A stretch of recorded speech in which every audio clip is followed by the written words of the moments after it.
And this is what I'm saying about the world. There's so many places in the world where they still live very firmly in the real world. All of this garbage is just the result of the very simple, easy lives that we have. Inside the movie The Matrix, which I recommend you watch, the agents say, we tried to create a utopia for the human mind so that your mind is in a utopian state and your body can just be used. But the human mind rejects utopia.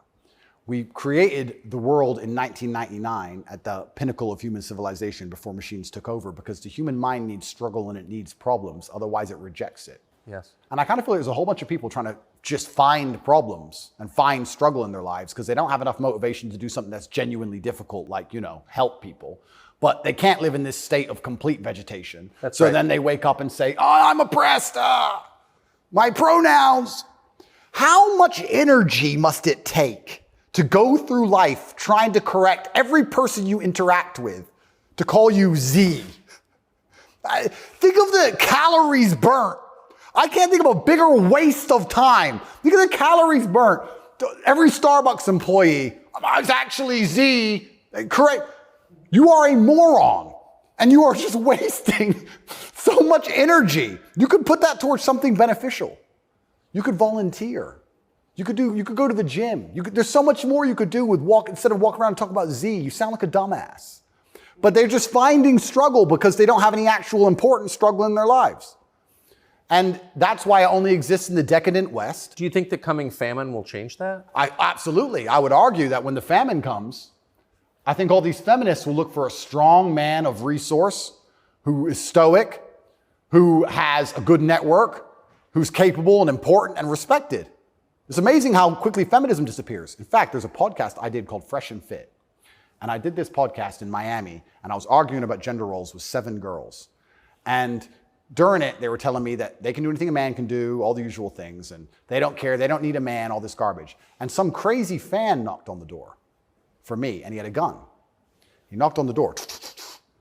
You should have seen the women, how quickly they became feminists when I had to go to that door. They all completely changed. Go. Oh, the feminism's out the window. There's no feminists on the Titanic. There's no feminisms in a famine. There's no feminists at war. Where's the feminists? Go to war, right?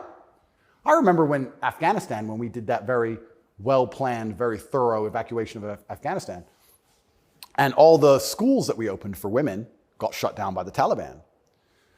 And I was having this conversation with someone, and I was saying, okay, well, you're an Afghan man, right? You've been hired by the Afghan Defense Force, and America's now left, and you have a meager wage, and America's left, and the Taliban are coming, and you're standing outside of the school with your AK, and they're coming with whatever they've got.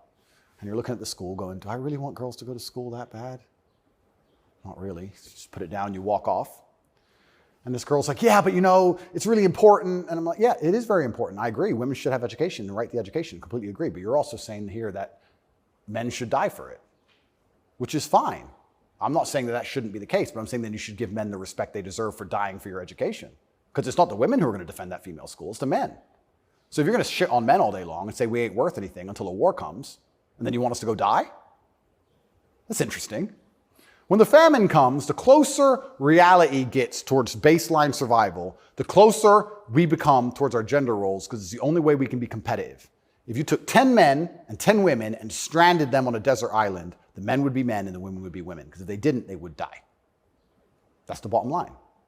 And I think that if you look at history, since the dawn of time, men were masculine, and also men, by and large, were generally ruling the society, not in an oppressive way, but in a protective way.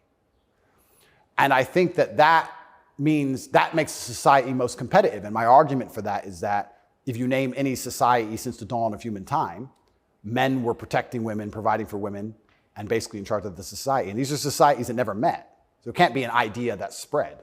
The Ming dynasty and the Aztecs, they're pretty far away. But that's how society was most effective. And when feminists argue with me and say, we need a society run by women, I say, well, that's never, ever happened. And if it has happened, they got destroyed so quickly, they never had a history. We can't even name one. So it's a brand new idea, which I'm not saying is a bad idea. I'm saying if it's a brand new idea, you can't tell me it's going to be better because it's never been tried, ever. So we're going to see. But what happens if it doesn't work with the most powerful nation on earth?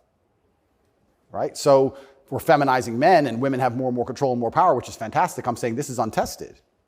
Who knows where any of this is leading?